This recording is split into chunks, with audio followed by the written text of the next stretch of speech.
Sometime during the third consecutive night spent huddled over the toilet, insides heaving and shuddering as I vomit forth seemingly everything I'd ever eaten, I realize what's happening. He's trying to poison me. It's all so elegant, so perfect, so clear, that I almost laugh. But another barrage of retching forces me into silence. The next morning, I threw everything in the kitchen away, wrapping it 3 times in black plastic and burying it deep in the apartment's communal trash cans to prevent an unfortunate transient from the crossfire of his wrath. I am out of the door of the complex and halfway to the corner store when I realize he knows, must know where I would shop.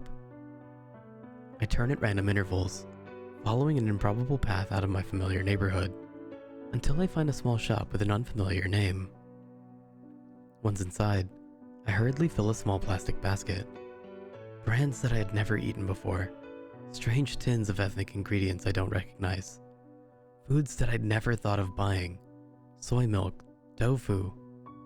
I can feel my stomach reborn in anticipation of an untainted meal.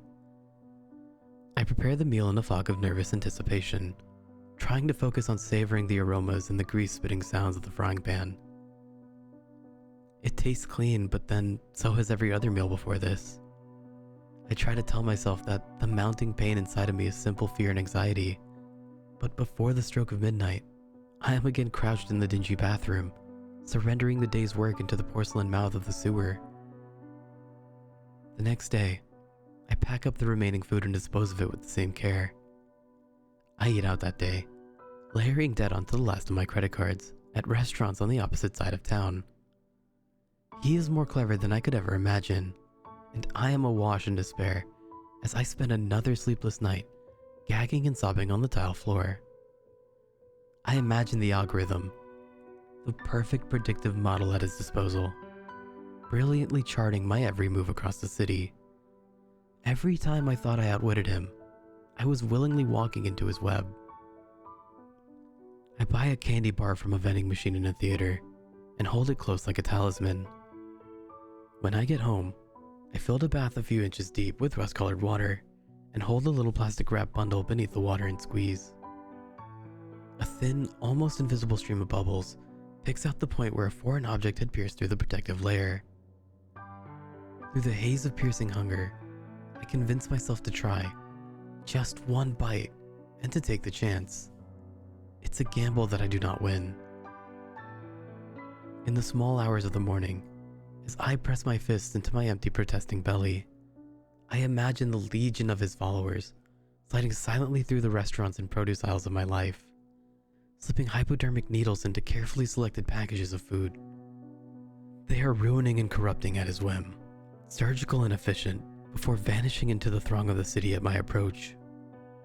They will always be one step ahead of me until I learn to think in new ways, to chart new cognitive pathways, and turn the game back upon him. So, I tell myself, this is what I must do. The first day of my new life, I spent in a small living area of my apartment, organizing my thoughts with clean and sterile efficiency, and conserving what energy I can from my wasting body. Night brings the retching sickness, but all that arises is water and pills, half digested in the bileless water. The pills. Of course. Not for the first time, I feel a sharp twinge of respect for the crystalline perfection of his plans. I dump the last of my dozen prescriptions into the toilet. On my 3rd day, I feel a clarity and sense of purpose that shocks me in its intensity, and my will penetrates the starvation malaise. I must win, or I will die. The rashes and sores in my cheeks are deeper, and I can feel the gentle sway of loose teeth in my desiccated mouth when I grind them in thought. He is winning, but not for long. There is still time. Water. I collect from the roof in a small army of cheap hardware buckets. I know that somewhere in the Byzantine plumbing of the aged building, there must be one of his infernally clever devices. A tiny pump, squatting like a predator and pulsing its vile contents into the water main. I'll have to give up bathing. A small sacrifice. The rainwater will keep me alive for a while longer, but I must find a way to eat, The answers come to me in small unconnected puzzle pieces over the next few days. While gently working another loose molar from my bleeding gums, they suddenly snap together, and a warm, smothering blanket of epiphany coats my aching frame. The clattering of the tooth into the sink basin is like the ringing of bells. Later in that evening, I begin another unconscious drive, drifting through the city on shaking and atrophied legs, knowing full well that he is watching. But this, my beautiful solution, is beyond even his reach. I choose the house at random, and then, in one final attempt to baffle the algorithm, turn around and choose another house across the little tree-lined street. I sift through the mail. It's a small sample size, but enough to confirm the most necessary of facts. A single occupant. The poor man is surprised to have a visitor at all, and his face contorts with fear as I force my way inside. I am flooded with guilt and regret as I push him to the floor and strike him quickly with the crowbar I pull from the folds of my jacket. No, I must steel myself.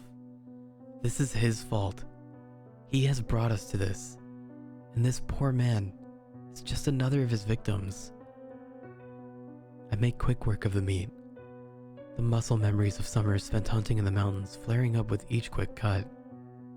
I allow myself a quick bite, a feast to my shrunken and withered stomach. The iron and mineral salt taste floods my head like a vapor, and I bawl in relief, like a child. When I have the meat packed tight into my rucksack, I light a single candle on the top floor of the little house and turn the gas range on high. I'm not home yet when I hear the low rumble in the distance. The pulsing lights of fire engines highlight the black cloud hanging in the sky. For the first time in more than a month, I sleep well, my body rapidly healing as pure, untainted nutrients penetrate my cells. I am not yet well, but after a few more meals, I will be ready once more to fight him. I know I can't beat him now. I know the algorithm can only predict the actions of my past self, bound by the laws and morals of the old world. That world is dead. I am a free man.